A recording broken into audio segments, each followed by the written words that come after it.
semuanya, perkenalkan nama saya Niko Mangtrisna Budiarnyani, NIM 2211031235 dari kelas 6F.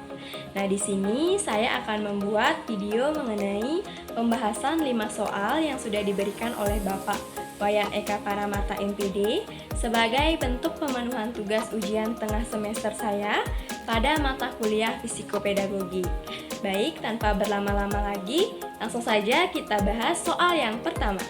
Baik, untuk soal yang pertama adalah mengapa belajar dianggap sebagai konsep kunci dalam pendidikan dan jelaskan urgensinya terhadap perubahan diri dan fungsi manusia. Nah, jadi belajar dianggap sebagai konsep kunci dalam pendidikan karena dengan belajar akan memungkinkan individu untuk mengalami perubahan tingkah laku dan juga pemahaman. Perubahan ini terletak pada kemampuannya untuk membentuk karakter, meningkatkan keterampilan, dan juga mempersiapkan individu menghadapi tantangan serta perubahan dalam masyarakat. Nah, adapun urgensi belajar terhadap perubahan diri dan fungsi manusia, yakni yang pertama ada pembangunan diri yang berkelanjutan. Nah, belajar adalah proses yang berlangsung sepanjang hayat. Artinya, individu tidak hanya melakukan proses belajar di sekolah, tetapi juga di luar lingkungan formal seperti di tempat kerja, dalam komunitas, dan melalui pengalaman hidup. Proses ini membantu individu untuk terus berkembang dan beradaptasi dengan perubahan yang terjadi di sekitar mereka. Selain itu, dengan belajar, individu dapat mengeksplorasi minat dan bakat mereka yang nantinya dapat meningkatkan rasa percaya diri dan kepuasan pribadi. Urgensi yang kedua adalah peningkatan kualitas hidup. Pendidikan yang baik dan proses belajar yang efektif dapat membuka pintu bagi peluang pekerja yang lebih baik dan meningkatkan status ekonomi individu. Ini berkontribusi pada peningkatan kualitas hidup secara keseluruhan. Selain itu, pengetahuan yang diperoleh melalui belajar juga dapat berkontribusi pada kesehatan dan kesejahteraan individu. Misalnya, pemahaman tentang pola hidup sehat dan pengelolaan stres yang dapat meningkatkan kualitas hidup. Kemudian yang ketiga adalah keterlibatan dalam masyarakat.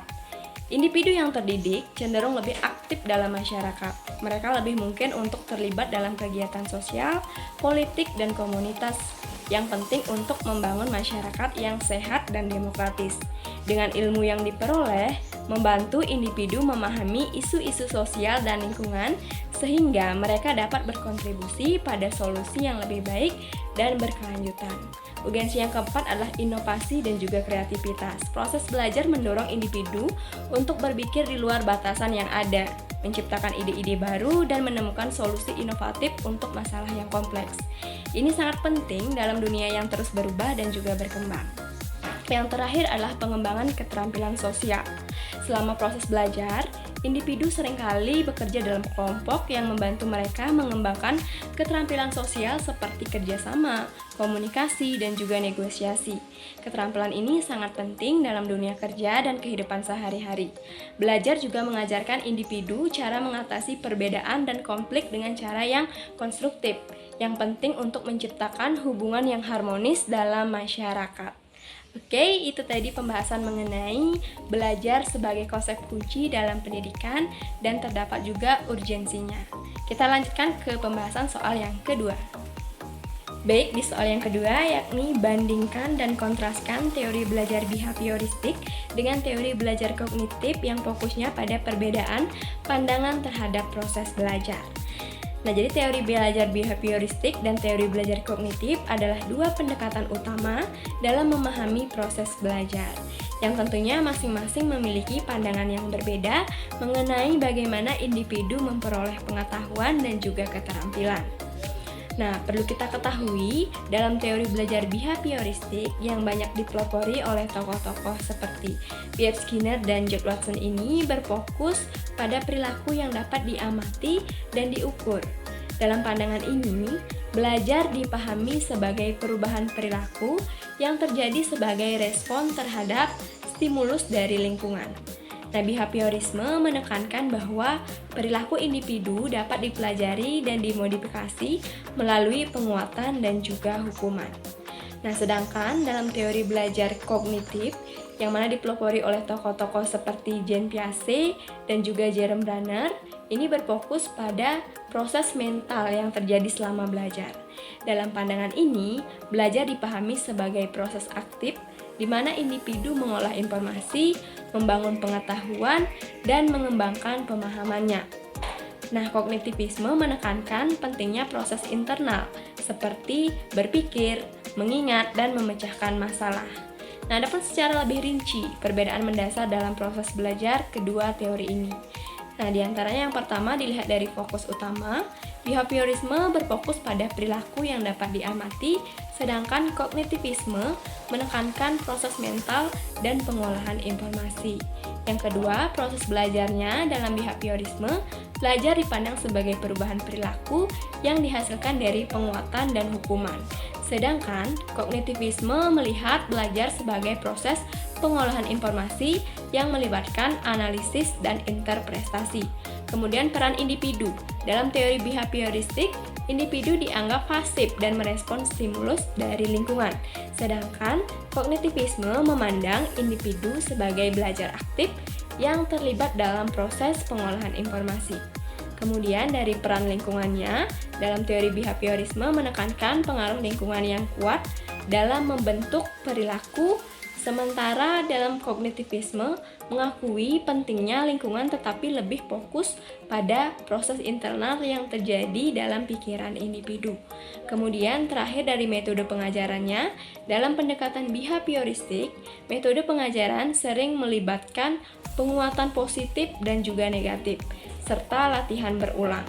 Sedangkan dalam pendekatan kognitif lebih menggunakan strategi seperti diskusi, pemecahan masalah, dan pembelajaran aktif untuk mendorong keterlibatan siswa. Baik, itulah perbedaan dari teori belajar behavioristik dan kognitivisme. Kan ke soal yang ketiga, yakni jelaskan pengertian teori belajar humanistik dan minimal 3 prinsip utama dalam teori ini. Nah, jadi istilah humanisme berasal dari kata dalam bahasa Latin humanus yang memiliki hubungan dengan kata homo yang berarti manusia. Nah, humanus ini mengacu pada sifat-sifat yang mencerminkan kemanusiaan atau yang sesuai dengan hakikat manusia. Teori belajar humanistik adalah pendekatan yang menekankan pentingnya pengalaman individu, pertumbuhan pribadi, dan pengembangan potensi manusia serta mengedepankan kesadaran, kebebasan, dan tanggung jawab sebagai individu dan bagian dari masyarakat. Nah, teori ini berfokus pada aspek-aspek emosional dan sosial dari belajar, serta bagaimana individu dapat mencapai aktualisasi diri. Humanisme dalam pendidikan berakar pada keyakinan bahwa setiap individu itu memiliki kemampuan untuk belajar dan berkembang, serta pendidikan harus mendukung perkembangan holistik siswa.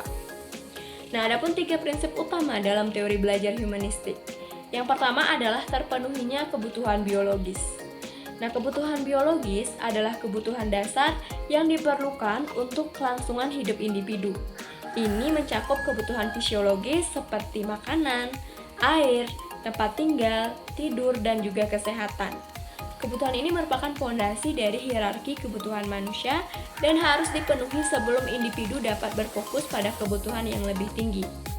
Nah, adapun kaitannya dalam proses pembelajaran. Apabila ketika siswa yang tidak mendapat cukup makanan atau tidur, akan kesulitan untuk berkonsentrasi dan belajar dengan efektif. Kesehatan fisik yang baik sangat penting untuk mendukung proses belajar. Selain kebutuhan fisik, dukungan emosional juga penting. Siswa yang merasa dicintai dan diperhatikan cenderung lebih mampu untuk belajar dan berkembang. Prinsip yang kedua adalah kebutuhan keamanan. Kebutuhan keamanan mencakup rasa aman secara fisik, emosional, dan finansial. Setelah kebutuhan biologis terpenuhi, individu perlu merasa aman dari ancaman, baik itu ancaman fisik seperti kekerasan atau bencana, maupun ancaman psikologis seperti kecemasan atau ketidakpastian.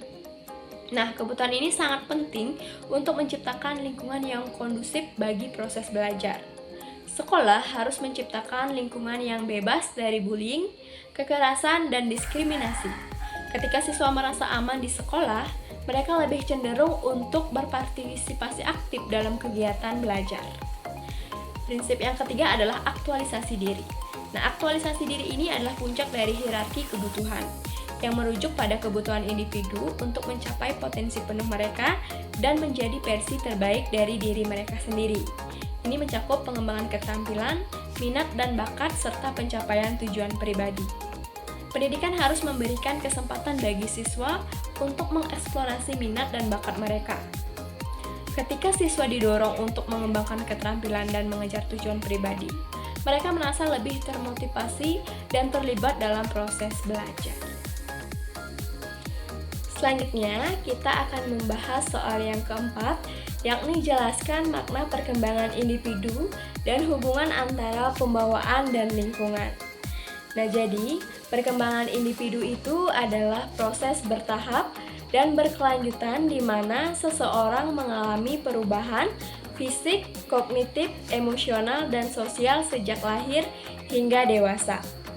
Nah, perkembangan ini mencakup pertumbuhan fisik dan kematangan fungsi-fungsi psikologis seperti berpikir, berbahasa, bersikap, serta berinteraksi dengan orang lain. Tujuannya adalah untuk membentuk individu yang mandiri, berkarakter, dan mampu beradaptasi dalam lingkungan sosialnya. Nah, proses perkembangan terjadi secara bertahap, teratur, dan saling terkait antar aspek. Misalnya, emosi akan mempengaruhi belajar, dan begitu pula sebaliknya. Nah, jadi perkembangan individu ini dipengaruhi oleh dua faktor utama. Yang pertama adalah faktor pembawaan. Faktor ini merujuk pada faktor bawaan sejak lahir seperti genetik, kecerdasan dasar, temperamen, dan potensi biologis. Ini menentukan bakat alami dan kapasitas awal seseorang. Contoh, anak yang sejak kecil cepat tangkap bisa jadi memiliki pembawaan intelektual yang tinggi. Faktor yang kedua adalah lingkungan. Nah, jadi lingkungan ini mencakup semua pengaruh luar seperti keluarga, pendidikan, pergaulan, budaya, dan juga pengalaman hidupnya. Lingkungan memberikan stimulus dan kesempatan belajar yang memperkuat atau menghambat potensi bawaan. Nah, jadi, pembawaan dan lingkungan ini berinteraksi secara dinamis. Potensi bawaan butuh lingkungan yang mendukung untuk berkembang optimal, begitu pula sebaliknya. Lingkungan yang kaya tidak selalu menghasilkan perkembangan baik jika pembawaannya sangat terbatas. Contohnya saja, ketika anak dengan bakat musik bisa berkembang luar biasa jika dibesarkan dalam keluarga yang menyediakan alat musik, pelatihan, dan dukungan atau dari lingkungannya. Namun, jika tidak, bakat tersebut bisa tidak muncul atau tertinggal.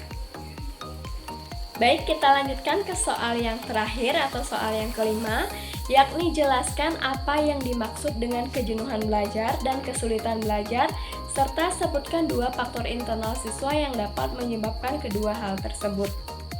Nah, pertama kita bahas kejenuhan belajar. Kejenuhan belajar adalah kondisi di mana siswa merasa bosan, kehilangan minat, atau tidak termotivasi untuk belajar. Hal ini sering terjadi ketika siswa terpapar pada materi yang sama secara berulang-ulang tanpa variasi atau tantangan yang cukup. Kejenuhan dapat mengakibatkan penurunan konsentrasi, keterlibatan, dan hasil belajar siswa yang buruk. Sedangkan, untuk kesulitan belajar sendiri adalah kondisi di mana siswa mengalami hambatan dalam memahami, mengingat, atau menerapkan informasi dan keterampilan yang sudah diajarkan. Kesulitan belajar dapat disebabkan oleh berbagai faktor, termasuk faktor kognitif, emosional, atau lingkungan. Siswa dengan kesulitan belajar mungkin memerlukan pendekatan atau strategi pembelajaran yang berbeda untuk mencapai keberhasilannya. Nah, adapun dua faktor internal siswa yang dapat menyebabkan kejenuhan belajar. Yang pertama adalah rendahnya motivasi intrinsik. Ini dapat menyebabkan siswa merasa jenuh. Jika siswa tidak menemukan makna atau relevansi dalam materi yang dipelajari, mereka cenderung akan kehilangan minat dan semangatnya untuk belajar. Yang kedua adalah siswa memiliki gaya belajar tertentu, yang mungkin merasa jenuh jika metode pengajaran yang digunakan tidak sesuai dengan preferensi mereka. Misalnya, siswa yang lebih suka belajar secara praktis mungkin merasa bosan dengan metode pengajaran yang terlalu teoritis. Kemudian, ada pun dua faktor internal siswa yang dapat menyebabkan kesulitan belajar. Yang pertama itu adalah juga motivasi yang rendah. dapat berkontribusi pada kesulitan belajar. Siswa yang tidak termotivasi mungkin tidak berusaha keras untuk memahami materi, sehingga mereka mengalami kesulitan dalam belajar. Perbedaan dalam kecerdasan dan gaya belajar dapat menyebabkan kesulitan belajar. Faktor yang kedua ini, siswa memiliki gaya belajar yang berbeda. Dari metode pengajaran yang diterapkan mungkin kesulitan memahami materi, sehingga mereka mengalami kesulitan dalam belajar. Baik, 5 soal sudah terbahas. Saya memohon maaf apabila terdapat kesalahan selama pembahasan tadi. Tentunya yang tidak saya sengaja. Saya ucapkan terima kasih dan sampai jumpa.